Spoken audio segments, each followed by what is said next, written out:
The European sky did not collapse in a single moment. It fractured slowly, like a vast machine shaken again and again, until its bolts began to shear off one by one. By 1944, Germany was no longer contesting the air. It was trying to hold on. And when a force shifts from initiative to reaction, from offense to defense, every mistake made in earlier years comes due, immediately and without mercy. In that moment, one aircraft appeared that seemed almost offensive to its own era. The Messerschmitt Me 262, fast enough to feel unfair. Tested by the Allies at 568 miles per hour, it outpaced the best Allied fighter of the war's final phase, the Spitfire Mark 14, by more than 100 miles an hour. This was not a marginal improvement. It was a leap, a weapon that, in theory, could choose when to fight and when to leave. A machine that should have rendered propeller-driven fighters obsolete overnight. But war does not reward superior machines.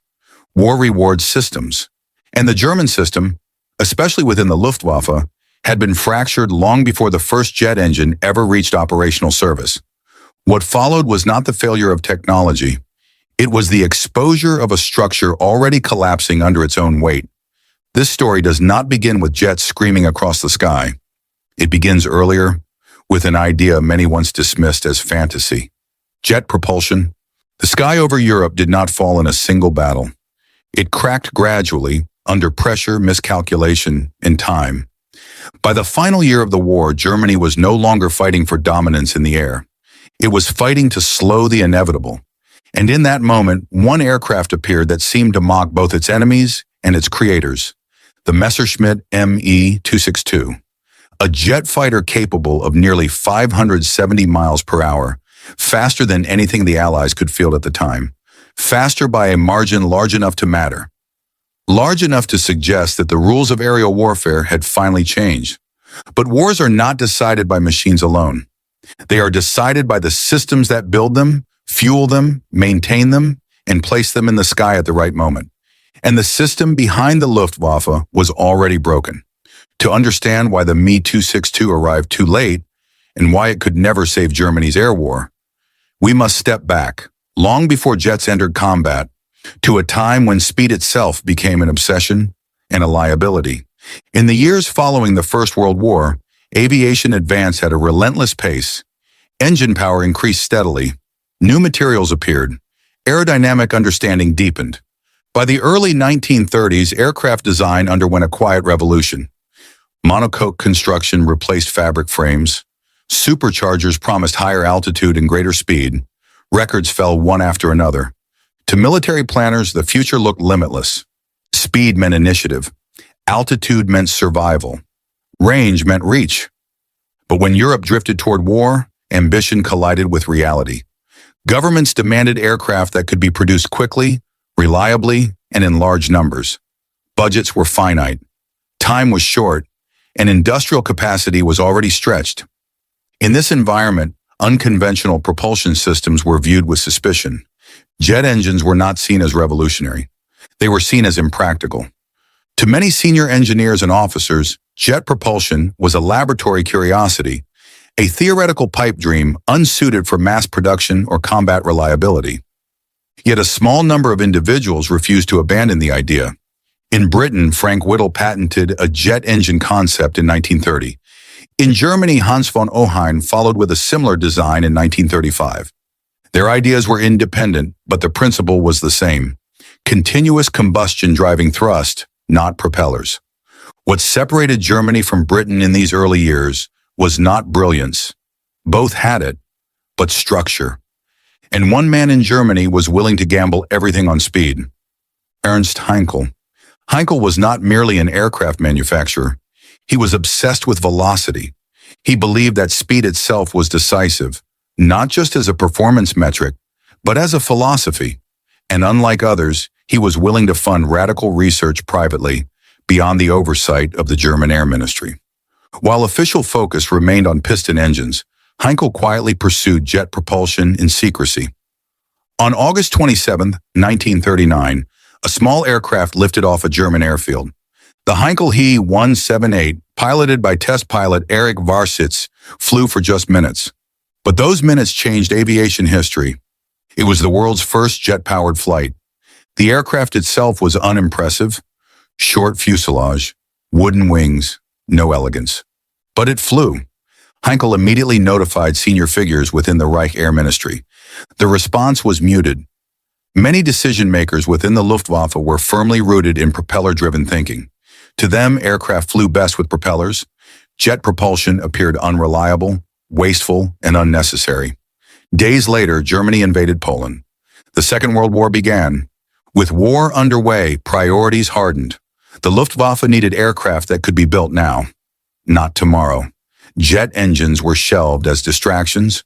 The door to the future had opened and was immediately closed. As jet development continued quietly, Germany faced a critical engineering decision.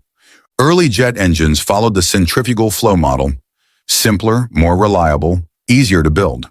Frank Whittle favored this approach, but German engineers soon turned toward axial flow designs. Axial engines offered greater efficiency, higher potential thrust, and slimmer profiles, ideal for future fighters. They also came with a cost. Axial engines were complex. They demanded precise manufacturing. They required high-temperature alloys Germany could barely supply. This choice would define the fate of German jet aviation. Germany selected the right future, but at the worst possible moment. Heinkel did not stop with experimental aircraft. He wanted a true jet fighter. The Heinkel He-280 featured innovations well ahead of its time. Tricycle landing gear, the world's first operational ejection seat, twin jet engines optimized for combat use. By March 30th, 1941, the He-280 flew under jet power. Technically, it worked. Politically, it was doomed. Heinkel's relationship with the Reich Air Ministry had already soured. Years earlier, his He-112 fighter had lost a key competition to the Messerschmitt Bf-109, despite strong pilot support. From that moment on, Heinkel's projects faced skepticism. The He-280 suffered not from poor design, but from institutional resistance. Without official backing, it never progressed beyond prototypes. Germany had a jet fighter before anyone else and abandoned it. While Heinkel struggled, Willy Messerschmitt pursued his own jet design. In 1939, the German Air Ministry accepted a proposal that would become the Me 262. But progress was slow. Jet engines were not ready. BMW's early designs underperformed. Juncker's Jumo 004 engine faced persistent failures. To test the airframe, the Me 262 first flew with a piston engine mounted in the nose, a humiliating compromise that wasted precious time. Only in July 1942 did the Me 262 finally fly as a true jet aircraft. By then, Germany was already fighting a multi-front war. Time, the one resource jet aviation required most, was gone. Behind every delayed aircraft lay a deeper issue. The Luftwaffe lacked centralized, coherent leadership. Hermann Göring held ultimate authority, but delegated critical technical oversight to men unprepared for industrial management. One of them was Ernst Udet, a First World War ace, charismatic and courageous, but utterly unsuited to overseeing research and production on a national scale. Under his tenure, aircraft programs multiplied without coordination. Designs were altered mid-production. Prototypes were ordered in massive numbers before testing was complete. Production stalled. Resources were wasted. In November 1941, Udet committed suicide. His successor, Erhard Milch, restored discipline to manufacturing, but at a cost. Milch prioritized output numbers above innovation. He avoided introducing new aircraft types if they risked slowing production. Jet fighters, inherently disruptive, became liabilities. As Germany pushed deeper into the Soviet Union and North Africa, the Luftwaffe's original mission collapsed. It had been built for short wars. It now faced a long one. Losses mounted, fuel supplies tightened, pilot training shortened. Meanwhile, Allied industry surged. By early 1943, the Luftwaffe was no longer replacing what it lost. In jet aviation, the one area where Germany held a theoretical advantage, remained trapped between indecision and scarcity. The He-280 was officially canceled in March 1943. The Me 262 survived, but burdened by political interference and technical compromise. Germany did not choose the Me-262 because it was ready. It chose it because there was no time left to choose anything else. By the time the Me-262 neared operational service, the Luftwaffe was already in decline. Its command structure was fractured. Its training pipeline was eroded. Its logistics network was failing. Jet technology had arrived, but it had arrived inside a system that could no longer support it. The future had finally reached Germany's airfields only to find that the foundation beneath it was already crumbling, and this would shape everything that followed. By the middle of 1943, the war in the air had crossed a threshold. Germany was no longer shaping events. It was reacting to them. The Luftwaffe that had once torn open Poland, shattered France, and dominated the early campaigns now faced an enemy it had never been designed to fight, an industrial war of attrition. And this was the moment when the Me-262 finally began to matter, not as a promise, but as a last attempt to regain control of the sky. The Luftwaffe had been built for speed, not endurance. Its doctrine assumed short wars, rapid breakthroughs, and decisive blows delivered before the enemy could mobilize fully. This philosophy worked in Poland. It worked in France. It worked briefly in the opening phase against the Soviet Union. But by late 1942, that world was gone. Stalingrad shattered the illusion of invincibility. North Africa drained men and aircraft. And the Battle of the Atlantic revealed how vulnerable Germany truly was without air supremacy at sea. The Luftwaffe was now being forced into a role it had never trained for: homeland defense. Instead of supporting advancing armies, German fighters were scrambling to intercept bombers over their own cities. This shift alone would have strained even a well-prepared air force. The Luftwaffe was not well prepared. On January 1st, 1943, Luftwaffe operational strength had fallen to roughly 4,000 aircraft across all fronts. Losses were outpacing replacements. Fuel shortages, limited training, pilot experience declined sharply. And most critically, Germany still lacked a fighter capable of reliably countering high-altitude, long-range Allied bombers. The American 8th Air Force was expanding rapidly. B-17 Flying Fortresses and B-24 Liberators now struck deep into the Reich, escorted by increasingly capable fighters. The Luftwaffe needed something decisive, something faster, something untouchable. On paper, the Me-262 was exactly that. When senior Luftwaffe officers finally flew the Me-262 in 1943, the reaction was immediate and unanimous. The aircraft was unlike anything they had experienced. Acceleration was smooth. Handling was stable at high speed. And once airborne, the aircraft simply left piston engine fighters behind. Most striking of all was its speed margin. At over 560 miles per hour, the Me-262 was not just faster. It existed in a different envelope of combat. Against propeller-driven aircraft, it could dictate every engagement. This advantage had enormous implications. A jet fighter could ignore escorts, dive through bomber formations, fire, and disengage before defenders could react. For the first time since the early days of the war, the Luftwaffe possessed a weapon that could challenge Allied numerical superiority. But the Me-262's greatest strength would also expose Germany's deepest weaknesses. Among those who understood the aircraft's significance was Adolf Galland, Inspector of Fighters. When Galland finally flew the Me-262 in May 1943, he was stunned. He later stated that flying the jet felt like being pushed by angels. Galland immediately recognized the Me-262 for what it was: not a bomber, not a multi-role compromise, but a pure interceptor. He argued that production of older fighters should be halted and replaced with the jet as quickly as possible. For a brief moment, clarity prevailed. Within 72 hours of Galland's endorsement, the Me-262 was ordered into series production. It appeared that Germany had finally chosen correctly. But the turning point was fragile, and one man had not yet given his approval. Adolf Hitler first saw the Me-262 in November 1943. His reaction was not what the Luftwaffe hoped. Hitler was not interested in interceptors. He was obsessed with retaliation. The bombing of German cities had become a psychological wound, and Hitler wanted a weapon that could strike back. When told that the Me-262 could carry bombs, he seized on the idea immediately. In Hitler's mind, the jet was not a fighter, it was a blitz bomber. This single decision reshaped the aircraft's destiny. Despite resistance from Messerschmitt engineers and fighter commanders, Hitler ordered the Me-262 to be developed primarily as a fighter bomber. The consequences were immediate and severe. Converting the Me-262 into a bomber was not a simple modification. Bomb racks had to be installed, structural reinforcement was required, weight increased, performance suffered, more importantly, time was lost.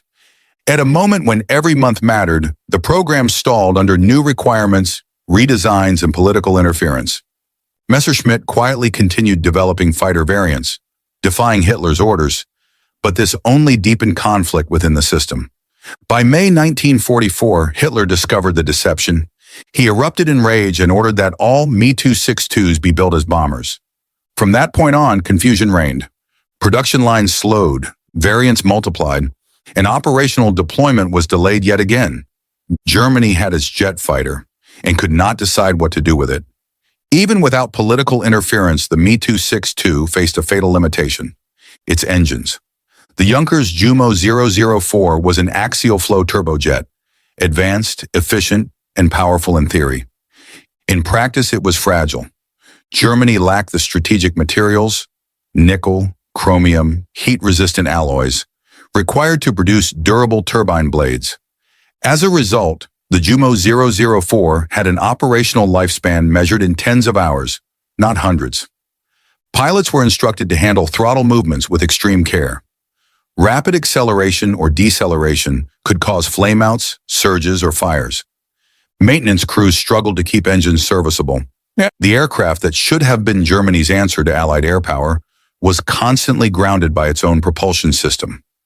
By mid-1944, the air war had reached its most violent phase. Allied fighters roamed freely over Germany. Factories were burning. Fuel shortages crippled operations. It was in this environment that the Me-262 finally entered operational service. And when it flew, its impact was undeniable. B-17Es fell. Formations broke. Escort fighters struggled to respond. The jet worked. But it worked in isolation. Numbers were too small. Pilots were too few. Fuel was too scarce. And the Luftwaffe, already bleeding to death, could not protect the Me-262 during its most vulnerable moments: takeoff and landing. Allied pilots quickly adapted. They learned not to chase the Me-262 in the air, but to hunt it near its bases. Without air brakes, the jet required long, slow landing approaches. During these moments, it was exposed. Mustangs waited, Thunderbolts waited, and they struck. The Me-262 was no longer untouchable. The turning point had arrived, but it belonged to the Allies. By late 1944, the Me-262 represented both the peak of German aviation and the depth of its failure. It proved that Germany still possessed extraordinary engineers, but it also proved that technology alone could not overcome strategic collapse. The Luftwaffe had crossed the line from recovery to inevitability. The jet had landed. The war had already moved on. By the time the Me-262 reached the front in meaningful numbers, the Luftwaffe was no longer fighting the enemy alone. It was fighting itself. What unfolded in late 1944 was not simply an air battle between jets and propellers. It was a confrontation between technology and collapse, between innovation and exhaustion, between what Germany could build and what it could no longer sustain. The Me-262 did not enter a functioning air force. It entered a force already in its final stage of attrition. In earlier years, German pilots had been the Luftwaffe's greatest asset. In 1940, a newly trained fighter pilot often entered combat with over 250 flight hours. By comparison, many Allied pilots had significantly less. That advantage was gone. By 1944, the average German fighter pilot arrived at the front with less than 100 hours. In some cases, barely half that. The reasons were structural. Fuel shortages curtailed training. Aircraft losses exceeded replacement rates. Instructors were pulled back into combat units. The Luftwaffe no longer had the luxury of experience, and the Me-262 demanded experience. The Me-262 was not difficult to fly in the air.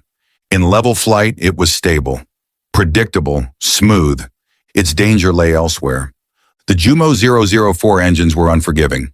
Throttle movements had to be slow and deliberate. Sudden changes could cause flameouts or compressor stalls. Restarting an engine in flight was uncertain at best. Pilots were taught a grim rule. Take off at full power, reduce carefully, and do not touch the throttles again until landing. This was not normal fighter operation. It was survival. Landing posed an even greater threat. The Me-262 had no air brakes. Its aerodynamic efficiency, so valuable in combat, became a liability during approach. To land safely, pilots needed long, shallow descents. Any misjudgment could result in overshooting the runway or stalling dangerously close to the ground. These were not conditions suited for inexperienced aviators. Yet in the final months of the war, experience was a rarity. The WW004 was the Me-262's heart and its weakness. Axial flow design gave the jet exceptional performance, but Germany lacked the strategic metals required to make it durable. Nickel, chromium, heat-resistant alloys. All were scarce. To compensate, engineers substituted inferior materials. Turbine blades warped, cracked, failed catastrophically. The result was an engine with a theoretical lifespan of 25 hours, often less. Adolf Galland later recalled that some units averaged just 12.5 hours per engine before failure. Maintenance crews worked constantly. Spare parts were limited. Engines were replaced almost as often as aircraft were repaired. This was not sustainable warfare.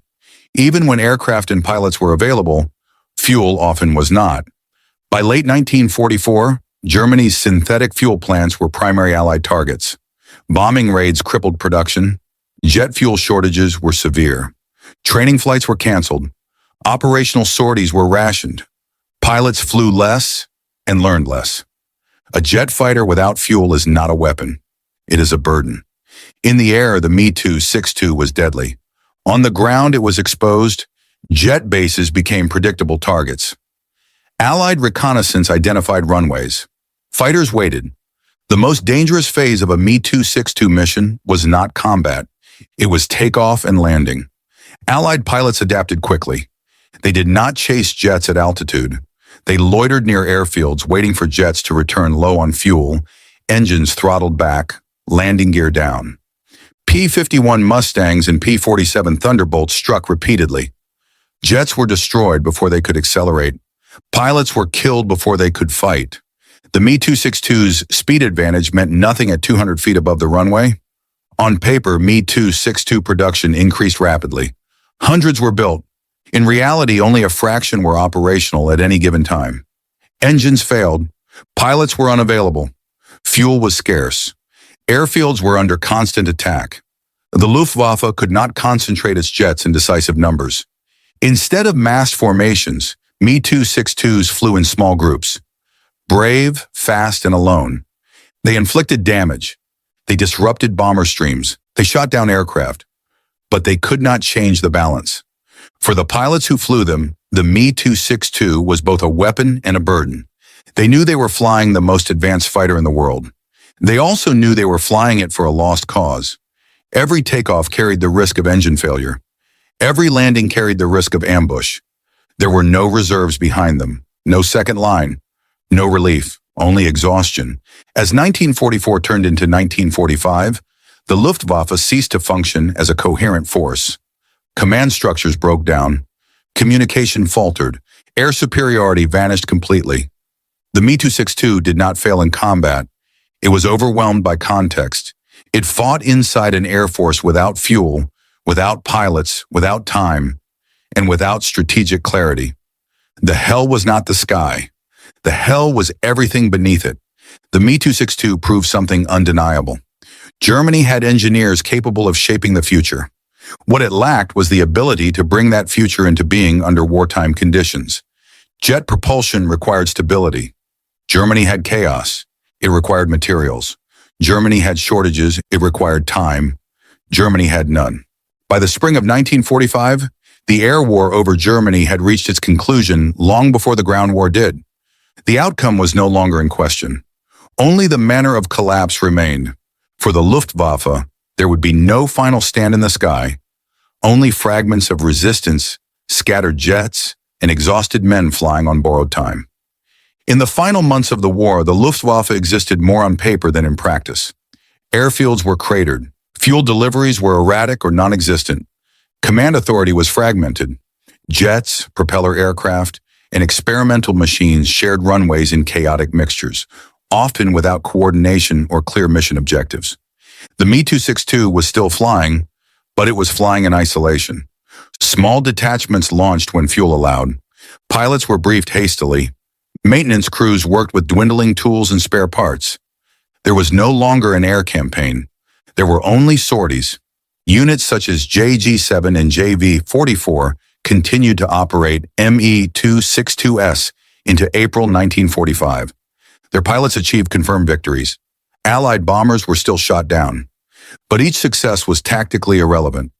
Allied production dwarfed German output by a factor Germany could no longer comprehend, let alone counter. For every jet Germany launched, dozens of Allied aircraft took its place in the sky. The Me-262 could wound the bomber stream. It could not stop it. As the Reich collapsed, desperation replaced strategy. The Heinkel He-162, the so-called People's Fighter, was rushed into production. Designed for minimal materials and rapid assembly, it was intended to be flown by barely trained pilots, including members of the Hitler Youth. The concept bordered on fantasy. The aircraft was fast, unstable, and unforgiving. Training was insufficient. Accidents were frequent. The He-162 flew, it fought, and it changed nothing. Other advanced aircraft, the Arado, 234, the Me-163 rocket interceptor, the Do-335, demonstrated extraordinary engineering brilliance. None arrived in numbers sufficient to matter. Technology accelerated. The war ended anyway. In early May, German airfields fell quiet. Jets stood abandoned on runways. Engines were intact. Fuel tanks were empty. When Allied forces overran these bases, they encountered something unexpected. The aircraft were not destroyed. Many had been left deliberately intact, as if their builders wanted the world to see what had been achieved. It was not surrender through fire. It was surrender through exposure. In the years after the war, a question emerged and has never fully disappeared. What if the jets had arrived earlier? What if the He-280 had entered service in 1941? What if the Me-262 had been built purely as a fighter, without delay? What if Germany had possessed the materials, the fuel, the pilots? The answer is uncomfortable. Even under ideal conditions, jet fighters alone would not have altered the war's outcome. The Luftwaffe's defeat was not caused by a single mistake. It was the result of systemic failure. From the beginning, Nazi Germany's aircraft industry suffered from fragmentation. Authority was divided among competing personalities. Technical decisions were politicized. Production goals shifted constantly. There was no unified doctrine guiding research, procurement, and deployment. Programs overlapped. Resources were wasted. Time evaporated. The jet fighters did not fail because they were flawed. They failed because the structure meant to support them was already collapsing. The Me-262 did not lose the air war. It arrived after the air war had already been lost. Its legacy lies elsewhere. It proved that jet propulsion was the future. It influenced every post-war air force that studied it. It accelerated the transition into the jet age. Within a decade, propeller fighters were obsolete worldwide. In that sense, the Me-262 was not a failure. It was a message delivered too late. War is often remembered through machines, tanks, ships, aircraft. But machines do not fight wars alone. They require vision. They require coherence. They require time. Germany had the engineers. It had the ideas. It even had the aircraft. What it lacked was the system capable of turning innovation into victory. The jets screamed across the sky, faster than anything before them. And still, the war ended the same way. Not with a final dogfight, but with silence.